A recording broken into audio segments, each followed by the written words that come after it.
Let's review Mario and Rabbids. Let's go to a random park and find a rabbit for the review. That makes sense. You know what? Let's take my game to the park and then lose the game while I'm out here.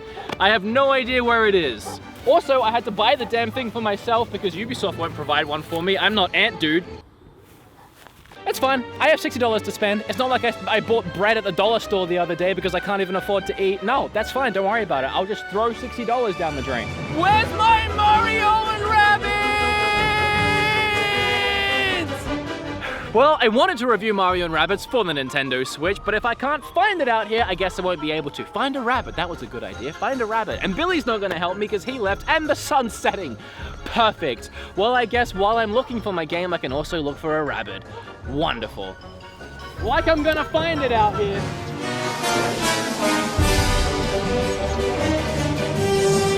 I have been on the Mario and Rabbids hype train ever since it was first announced, combining some of my favorite things of all time. Nintendo, the Switch, Mario, well, I don't like Rabbids really at all. Ubisoft, there was a ton of things that I liked about it from the get-go. When I found out it was a turn-based tactics game, that's when I was completely sold. So I was on the hype train. I was ready for this. I was excited for this. I was really, really hoping it was going to be great for so many reasons. Mostly because if we can get some awesome third-party support on this generation of Nintendo system, that would be great. And a great way to start that is by having good third-party games that people actually have a reason to go out and buy. So, did it live up to my extreme amount of hype?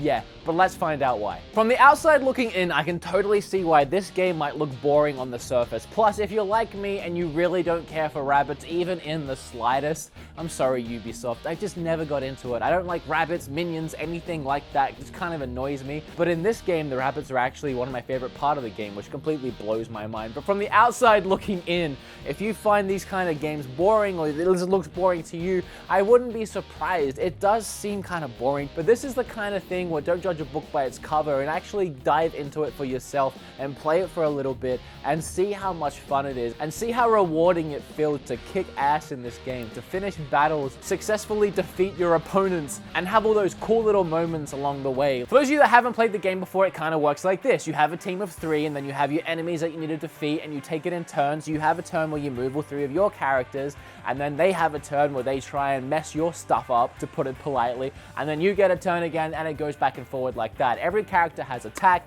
every character can move, every character has passive abilities and special abilities. When it starts getting late game, that's when you start unlocking a bunch of crazy stuff, and you'll have Mario jumping off of Peach's head to stomp on an enemy, and then you'll have Rabbit Peach running and sliding into a bunch of enemies, and then Luigi will turn on his death stare, so if anything moves in his field of vision, he'll shoot at it, and then Mario will shoot at something, and then that'll make him move, and then Luigi will target him and shoot him, and then Peach will jump off someone's head and then land near someone else to heal them. It gets really crazy. I know it seems really convoluted, and that's the great thing about it, is it is kind of complex. When I first heard that this game was being made, I know that games like XCOM can get very complex, but this is a Nintendo game with Mario and Rabbids on the Switch. I assumed it would be targeted towards kids, and I was hoping and praying they would make it as complex as it needed to be, complex enough to at least give it replayability, let alone give it a challenge, and it gave me so much more than I thought they would, so much more than I was hoping they were going to give me. The game gets really hard, it gets really complex, you have varying enemies that all do completely different things, you need to attack them all different ways,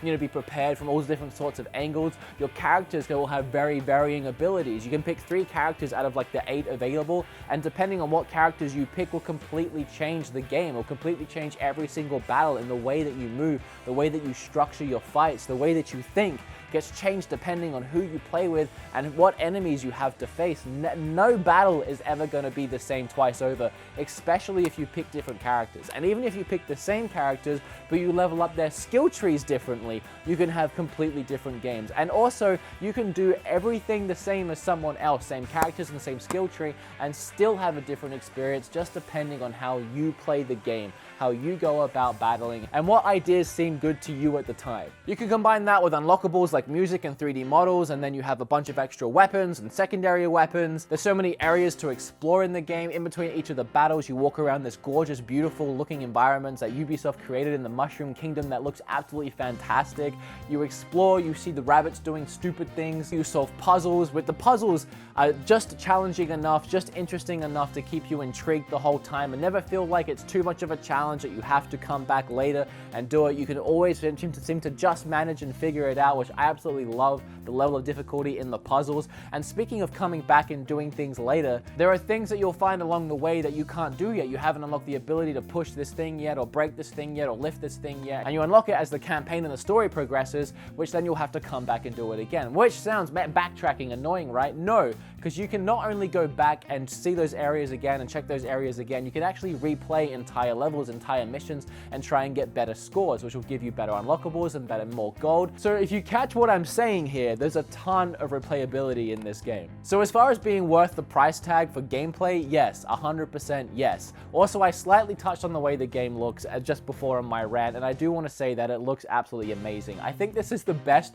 we've ever seen the Mushroom Kingdom, and it took Ubisoft to do it, and that's no discredit to Nintendo, but they just made it look absolutely fantastic. It's not as interactable as something like a Mario game, as like Mario Odyssey will be. It's not that interactable, it's kind of just a means to get to where you're going, but it looks fantastic on the way. And speaking of looking incredible, I really like the cutscenes, I really like the animation in this game. The animation is amazing. Ubisoft again has made better animation in a Mario game than Nintendo ever did. And this is where my actual appreciation for the rabbits in this game comes into play, because they're not over the top in this game like I thought they were going to be. They're just there. They're just there, and they're actually kind of hilarious, and they actually add so much to the game. The game starts in this chick's room, and she's obsessed with Mario. She's a super uber Mario fan. She has Mario stuff everywhere, posters, merch, everything. It's kind of creepy, actually. It's like there's more things to like. That you put a Zelda poster up there maybe while you're at it. And she's created this headset thing, this visor, this VR type headset that when she looks at something, I guess she can combine two things into one. I guess it was built to help the environment.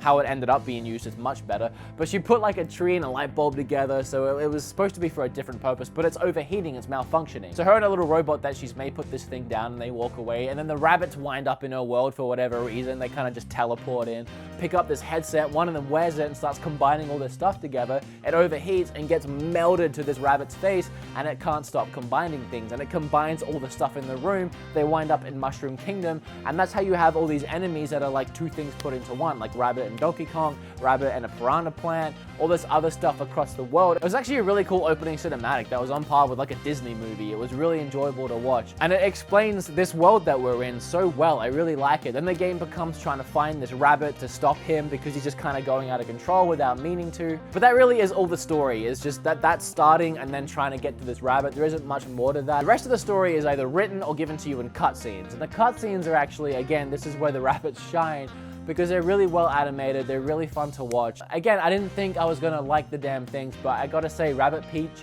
constantly taking selfies wherever she goes in every single situation. It never really gets old, it's just equally funny every time. And then you have Rabbit Yoshi with his googly eyes. It's just freaking hilarious. Everything that guy does is stupidly funny. And I've only played the game through once, so I'm not sure if you play through with different characters at certain times, if the cinematics are a little different, or if they're same just with like the characters swapped out. And I gotta say, every time Rabbit Yoshi does something in this game that I imagine any other rabbit could do in his place and it would be normal, but for him it's just so stupid because of his googly eyes and his lack of like a real human personality.